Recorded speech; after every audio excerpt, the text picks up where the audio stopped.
The autumn rain drummed against the windows of Kensington Palace as William sat in his private study, staring at the photographs scattered across his mahogany desk.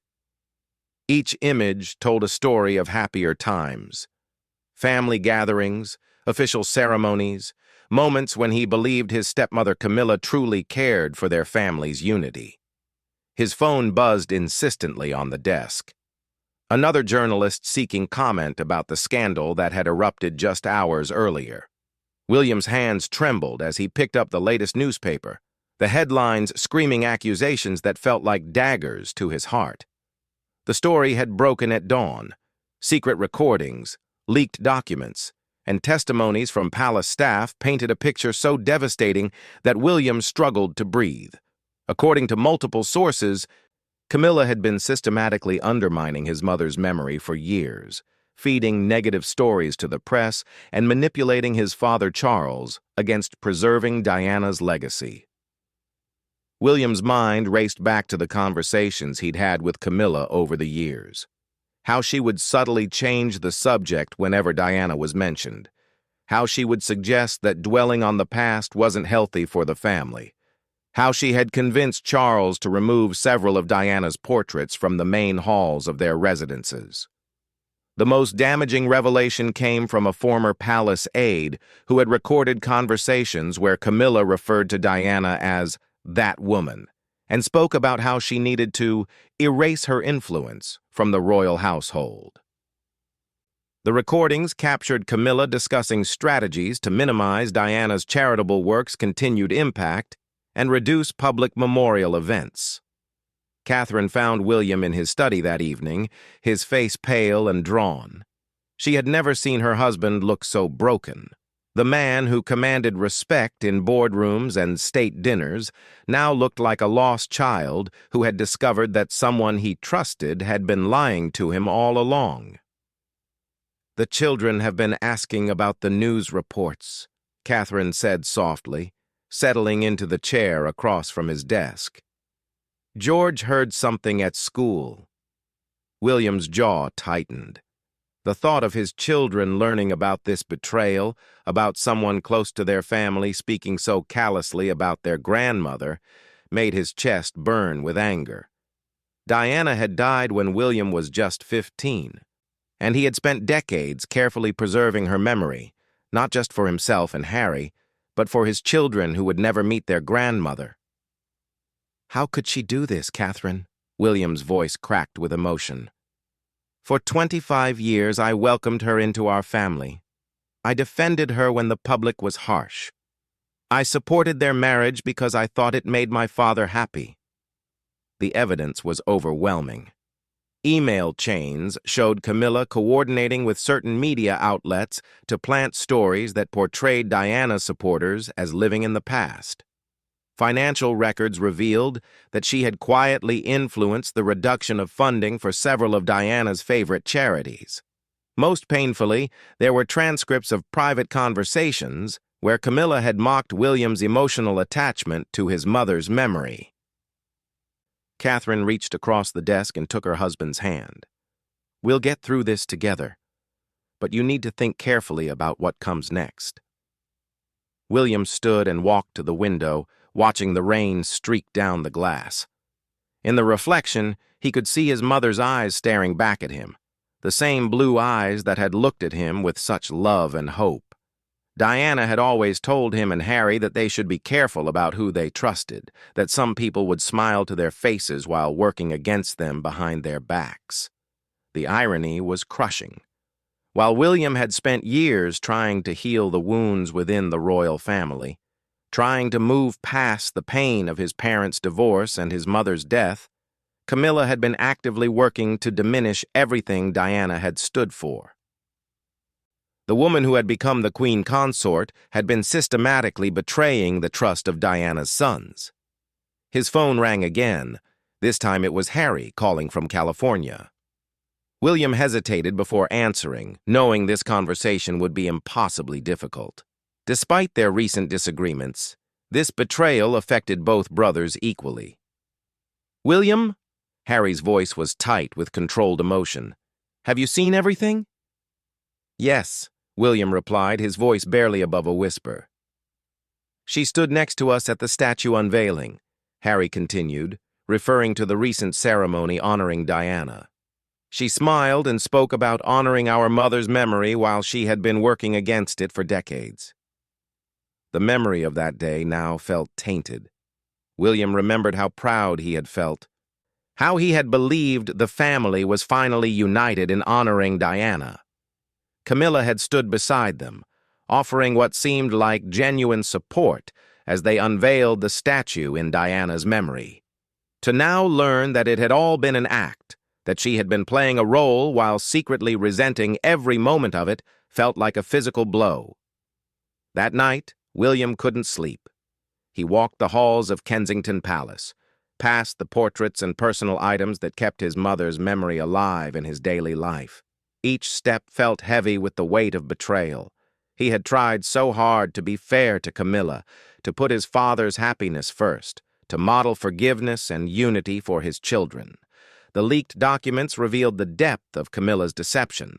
She had maintained detailed notes about Diana's public appearances and charitable work, apparently to ensure that her own activities would overshadow or contradict his mother's legacy. She had lobbied against several memorial projects and had influenced decisions about which of Diana's personal items would be displayed in royal residences. As dawn broke over London, William sat in the garden where he often brought his children to tell them stories about their grandmother. The betrayal felt complete and devastating. Not only had Camilla worked against Diana's memory, but she had manipulated the entire family, making them complicit in erasing the woman who had meant everything to William and Harry. The worst part was realizing how long this had been going on. The evidence suggested that Camilla's campaign against Diana's legacy had begun almost immediately after she married Charles. Every family gathering, every public appearance, every moment of what William had believed was genuine familial affection had been tainted by Camilla's secret agenda. William's phone buzzed with a text from his private secretary. The palace needed a response to the growing media storm. The public was demanding answers. Diana's supporters were outraged. The royal family's reputation hung in the balance. But William wasn't thinking about public relations or damage control. He was thinking about trust, about family, about the mother he had lost too young and the stepmother who had spent decades betraying her memory. The pain was so intense that he could barely function, but underneath the hurt, something else was building, a fury that threatened to consume everything in its path. The confrontation was inevitable. William had spent 3 sleepless days reviewing every piece of evidence, every recorded conversation, every document that proved Camilla's systematic campaign against his mother's memory. His father, Charles, had been avoiding his calls, but William knew he couldn't delay this conversation any longer. He arrived at Clarence's house just as the afternoon light was fading. The staff, clearly aware of the scandal that was consuming the headlines, moved with nervous efficiency. Charles was waiting in his study, looking older than William had ever seen him. The man who had always carried himself with royal dignity now seemed diminished, trapped between loyalty to his wife and love for his son. "Father," William began, his voice controlled but strained. "We need to talk about what Camilla has done." Charles shifted uncomfortably in his chair. "William, I understand you're upset, but these are complex matters. The press often distorts." "The press didn't make those recordings," William interrupted, pulling out his phone. "They didn't forge her handwriting on those memos. They didn't fabricate the financial records showing how she redirected funding from Mother's charities." The silence stretched between them like a chasm. Charles had always struggled with discussions about Diana, but this was different. This wasn't about their failed marriage or custody arrangements. This was about deliberate, calculated betrayal of his dead wife's memory by his current wife. "She's my wife now," Charles said finally, his voice weak. "I have to stand by her." William felt something break inside his chest. "And what about Mother? What about Harry and me?" What about your grandchildren who will grow up never knowing the truth about their grandmother because Camilla has spent 25 years destroying it? The evidence was devastating in its scope and cruelty. Camilla had not only worked to diminish Diana's public profile, but had actively interfered with efforts to preserve her humanitarian legacy. She had lobbied against scholarship programs in Diana's name, had influenced the selection of charities supported by the royal family to exclude organizations Diana had championed, and had even tried to prevent the publication of a children's book about Diana's charitable work. "Did you know?" William asked, his voice breaking. "Did you know she was doing this while you watched me struggle to keep Mother's memory alive? While I brought my children to visit her grave and told them stories about the grandmother they would never meet?" Charles's silence was answer enough. Perhaps he hadn't known the full extent of Camilla's actions, but he had certainly been aware of her hostility toward Diana's continuing influence. He had chosen to look the other way, to prioritize his own happiness over his son's need to honor their mother. The leaked documents revealed conversations where Camilla had expressed frustration about the public's continuing love for Diana. She had complained to friends about feeling like she was competing with a ghost, about how Diana's death had made her untouchable in the public's eyes. But instead of accepting this reality, she had chosen to actively work against Diana's legacy.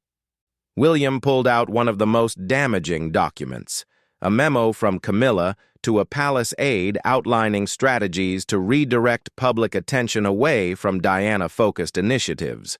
The memo included suggestions for scheduling competing events on significant dates, like Diana's birthday and the anniversary of her death. It detailed plans to gradually remove Diana's personal items from display in royal residences and to limit media access to Diana-related archives. "She turned our family into a battlefield," William said, his voice rising. "While Harry and I were trying to heal, trying to forgive, trying to move forward for your sake, she was waging war against our mother's memory." The most painful revelation was a recorded conversation where Camilla had discussed William's emotional state following Diana's death. Rather than expressing compassion for a grieving teenage boy, she had complained about how his grief was inconvenient and suggested that he was being manipulated by Diana's supporters to maintain an unhealthy attachment to his dead mother. Charles finally spoke, his voice barely audible. "She felt threatened. You have to understand, the public never accepted her the way they accepted Diana. So she destroyed Mother's legacy instead of earning her own place?" William's fury was barely contained now. "She manipulated you. She lied to us, and she spent decades working against everything Mother stood for. And you're asking me to understand?" The betrayal extended beyond just Camilla's actions. Palace staff had come forward with stories of how she had created a hostile environment for anyone who spoke positively about Diana. Several long-serving employees had been transferred or dismissed after refusing to cooperate with Camilla's efforts to minimize Diana's presence in royal residences and activities. William thought about all the moments over the years when he had defended Camilla publicly, when he had asked the British people to accept her, when he had tried to model forgiveness and family unity.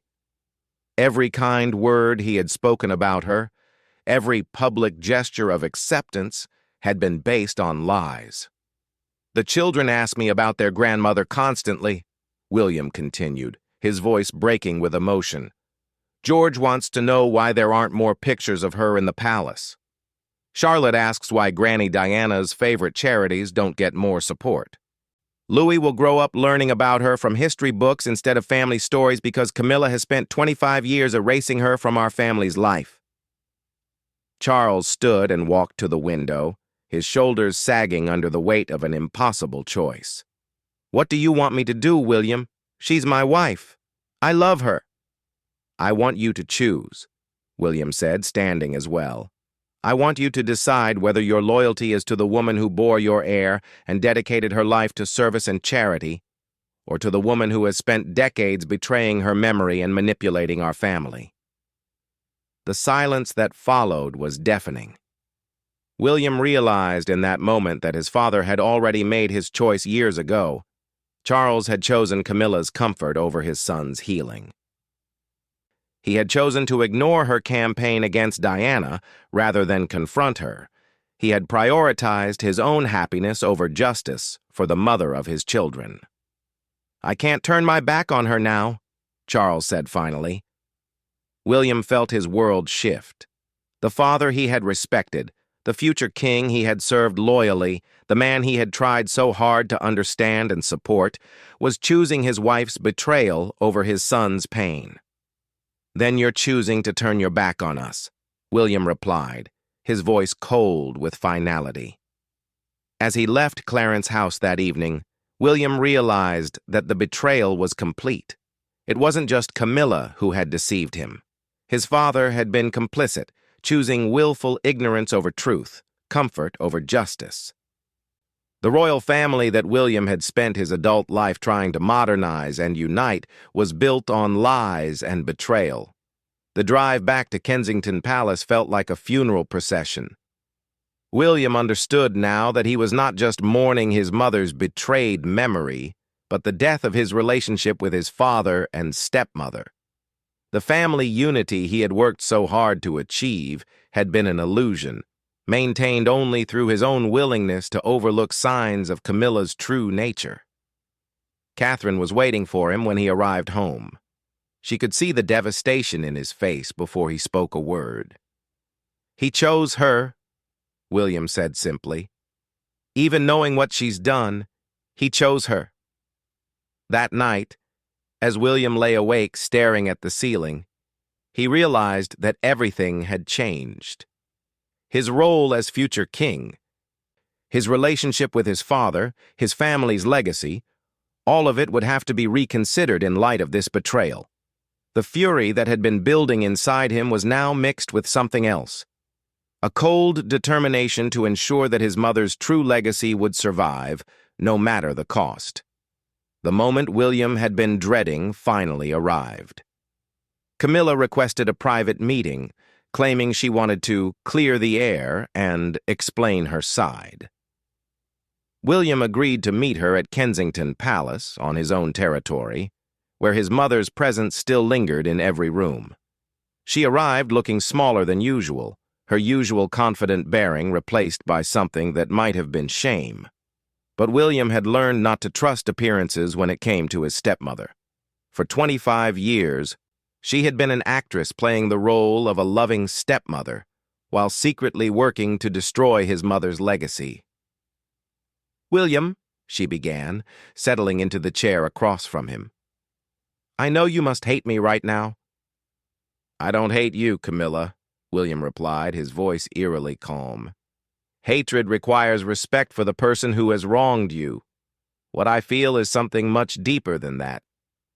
The conversation that followed would be burned into William's memory forever. Camilla attempted to justify her actions, claiming that she had felt overwhelmed by comparisons to Diana, that she had been trying to create her own space within the royal family.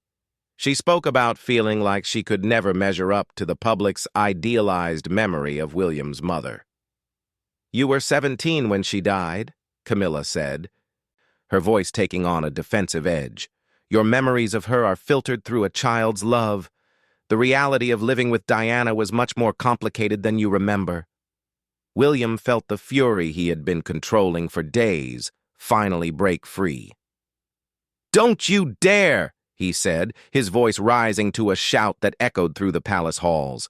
"Don't you dare try to rewrite history now! Don't you dare diminish my mother to justify your betrayal!" The sound that came from William then was something between a roar of rage and a cry of anguish. It was the sound of 25 years of suppressed pain and anger finally finding voice. Staff members in distant parts of the palace would later say they had never heard anything like it.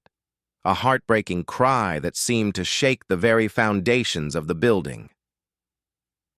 "She was my mother!"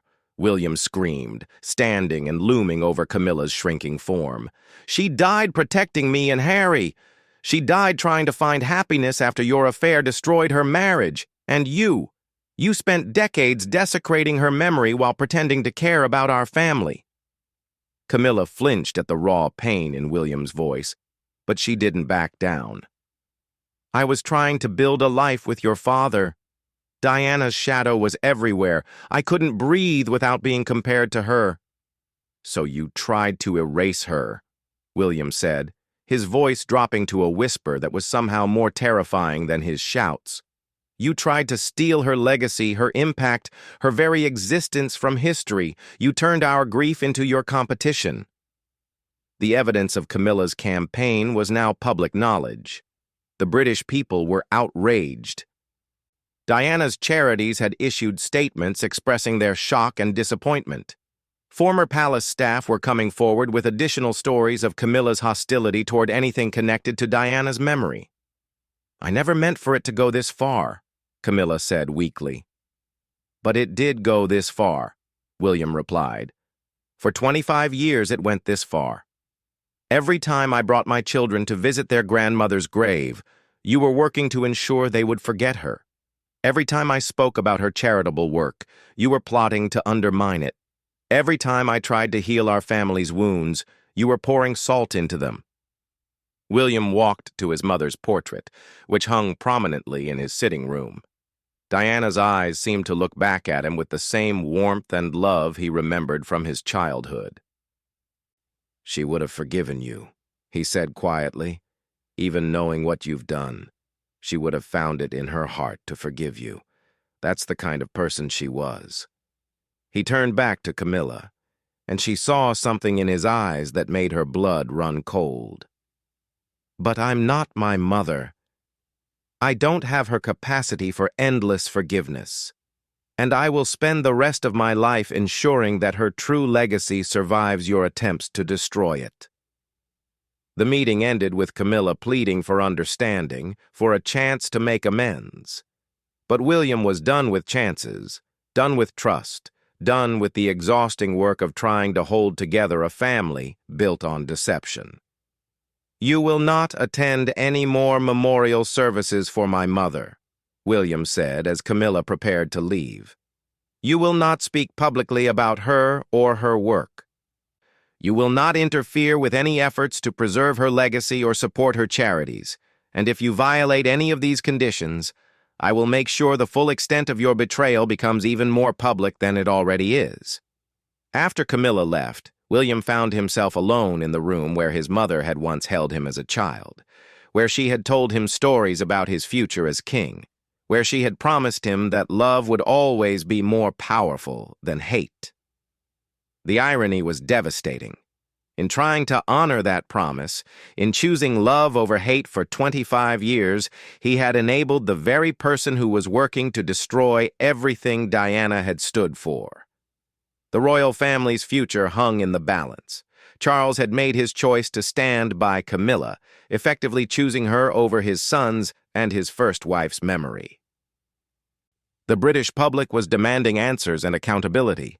The monarchy itself seemed fractured beyond repair, but William felt something he hadn't experienced since his mother's death: clarity. The fog of trying to please everyone, of attempting to heal wounds that couldn't be healed, of maintaining relationships built on lies, had finally lifted. He knew what he had to do. Over the following weeks, William began the work of reclaiming his mother's legacy. He established a new foundation in Diana's name, funded entirely from his personal wealth and dedicated to the causes she had championed. He commissioned new documentaries about her humanitarian work. He arranged for a comprehensive exhibition of her personal items and charitable achievements to tour the country. Most importantly, he began telling his children the full truth about their grandmother. Not just the sanitized version that had been filtered through years of Camilla's influence, but the real story of a woman who had used her privilege to help others, who had shown compassion to the forgotten and marginalized, who had loved her sons with a fierce protectiveness that transcended death. The cry of fury that had echoed through Kensington Palace that day became something else, a battle cry for justice, for truth, for the protection of a legacy that had been under attack for far too long. William had spent his adult life trying to be the peacemaker, the unifier, the son who put family harmony above all else. But sometimes he realized love requires fury. Sometimes protecting what matters most means being willing to break what cannot be fixed. Sometimes the greatest act of love is refusing to forgive the unforgivable. As he tucked his children into bed that night and told them another story about their grandmother Diana, William felt his mother's presence more strongly than he had in years. She would be proud, he knew, not of his anger, but of his decision to finally stop enabling her betrayal. She would be proud that he had chosen truth over peace, justice over comfort, love over the illusion of unity. The betrayal had wounded him deeply, but it had also freed him. For the first time since Diana's death, William knew exactly who he was and what he stood for. And Camilla, despite all her efforts, had failed in her ultimate goal. Diana's legacy would survive, stronger and more protected than ever before, because her son had finally found the courage to defend it with the same fierce love his mother had shown him.